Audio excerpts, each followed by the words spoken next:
কথা নেই, যান। বউ, আমার মুখ উস্কে বেরিয়ে গেছে বউ। আমি কান ধরছি বউ, আমি কান ধরছি। এই তো আমার নক্কি বউ। আপনি তো আমার কোনো কথাই শুনেন না, সব একা একাই ঠিক করে নেন। এ বাবা, না না, আমি তোমার সব কথা শুনবো। তেমন আপনি, আমার সব জানা আছে। ভুল জানো বউ। মোটেই না। কাল মারা যেতে বললেন ওনার সাথে, আপনিও আমাকে না শুধুই বলে দিলেন আপনি যাবেন না। আপনার দাদা বৌদিকে দেখেছেন, যা করে সব একসাথেই করে। বেশ তো, আমরাও করব। বলো কি করতে হবে বউ? আমি যা বলবো আপনাকে, সে কথা অন্য কাউকে বলবেন না। ওটা আমাদের দুজনের কথা, বুঝেছেন? বেশ বেশ, তাই হবে। আর আর ইতিকে একটু বুঝে শুনে নি, তারপর আমরাও আপনার মার কাছে চলে যাবো। আমার বাবা মোড় দিয়েছে, তাই ওনারা অমন রাজবাড়ি কিনতে পেরেছেন।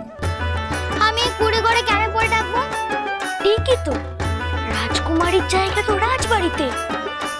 এবার কি করবো বউ? আপনি যান, চান করে নি, আমি একটু উপর থেকে ঘুরে আসি। ঠিক আছে।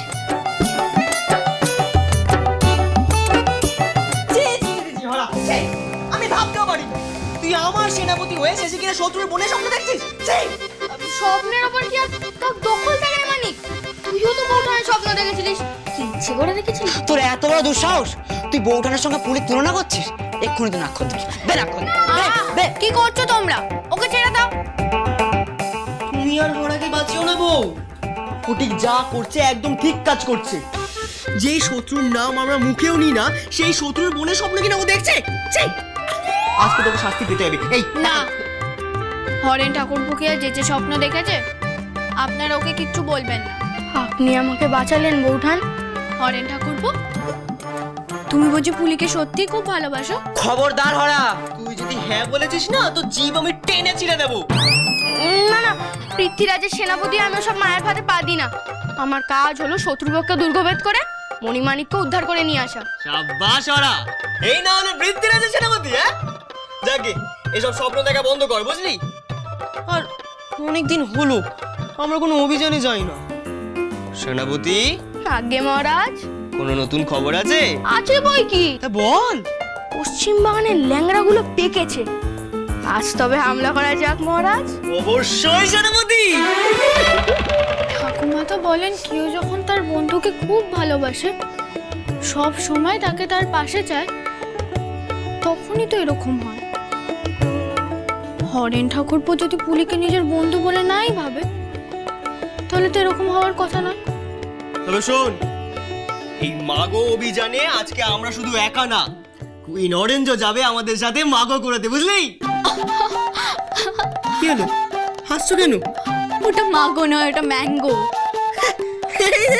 হলো আর কি, নাম রেখে যা আসে বউ, সাতটাই আসল, বুঝলে? যাকে চলো চলো চলো, আমাদের আগে যেতে। আমি যাবো না। যাবে না কেন? বাড়ি কেউ জানতে পারলে তখন? কিচ্ছু হবে না। শ্বশুর মশাই আছেন না? শ্বশুর মশাই জিন্দাবাদ। আর এমনিতেও তোমার ওপর নজরদারি করার জন্য তো ফুলপিসি এখন আর এই বাড়িতে নেই গো বউ। আর ওরা যেই মোড়ে বসে এই বাড়ি ছেড়েছে, তাতে ওদের রাজবাড়ি বা কতদিন থাকবে সেই কথাই ভাবছি। বউ, ফুলপিসিদের এই বাড়িতে না থাকাটা আমাদের কাজে লাগাতে হবে। এটাই আসল সময় তোমার অভিযানে যাওয়ার বউ।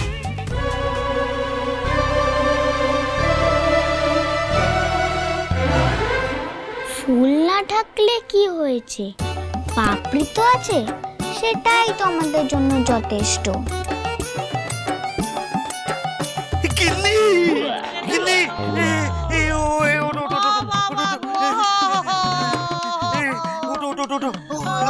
সাবধানে সাবধানে।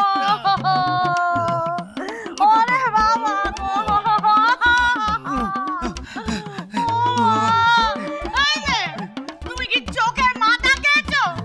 আমার পা খানা ভেঙে তোমার শান্তি হয় নাই?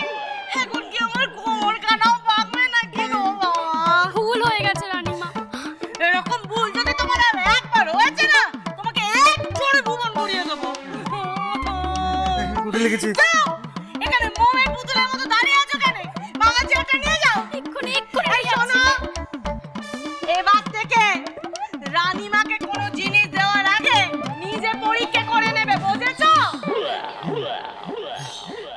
কোথায়?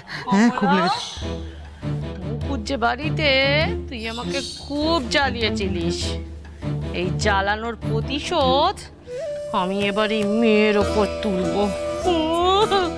কি হলো ছোট বৌদি? সুহাসিনী, করে দাঁড়িয়ে আমার মুখ না দেখে যাও, কি আমার জন্য ভালো মন্দ রান্না করো। যাই রানীমা।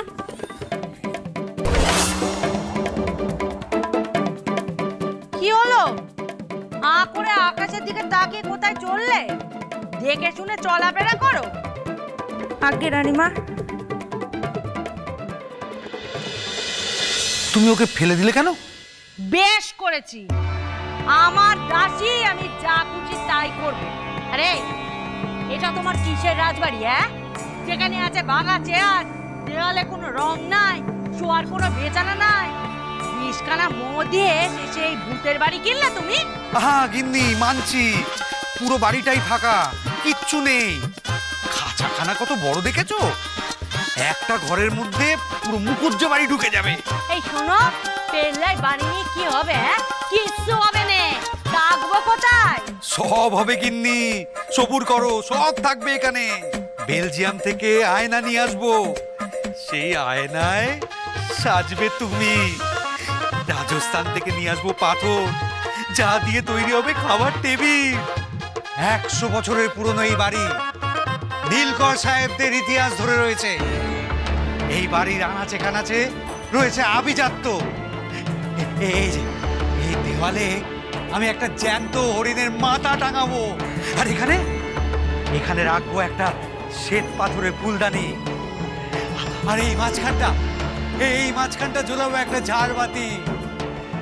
সোনায় মোড়ানো থাকবে গেলাস, আর অতিথিদের রূপোর থালা বাসনে মাংস আর সুরা পরিবেশন করা হবে। এই এটা বাড়ি বানাবে নাকি নাচ গান?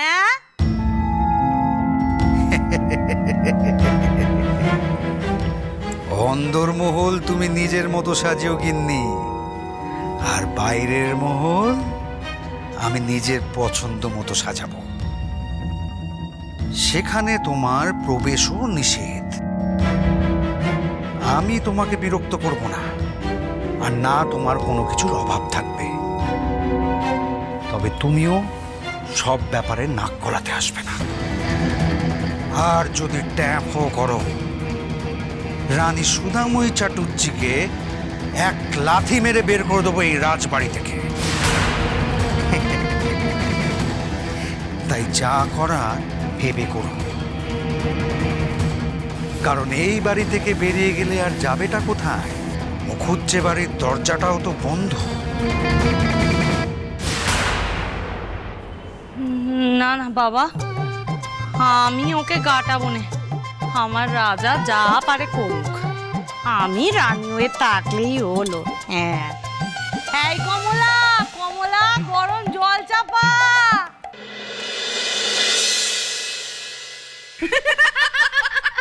গিন্নিমা, ও গিন্নিমা, এই তো জবা। কাপড় পেলি কিছু? গো, সব কাপড় নিয়েছি। কি কাপড় গো বেয়ান? জবার মুখে শুনুন না। এই জবা, বল কি কাপড় জেনেছিস? ও বাবা, ওনাদের কাছে লুকোচুরির কিছু নেই, ওনারা তো সবটাই দেখছেন। তুই বল না। ওদিকে পুল পিসিদের বাড়িতে তো বিরাট ব্যাপার গো। নিজের পাই ফরমাস কাটার জন্য 5-5টা কাজের মেয়ে রেখেছেন। বাবা, 5 জন? তবে আর বলছি কি, আর শুধু কি তাই, ফুল পিসও তো কলকাতা থেকে ফুলদানি, ঝাড়বাতি সব আনাচ্ছে। কিন্তু ইন্দুবালার একটা খবর শুনে আমি সবচেয়ে তাজ্জব বেনে গেলুম। কি খবর রে? ফুল পিসি নাকি তার দাসীদের নাম আপনাদের নাম দিয়ে রেখেছেন।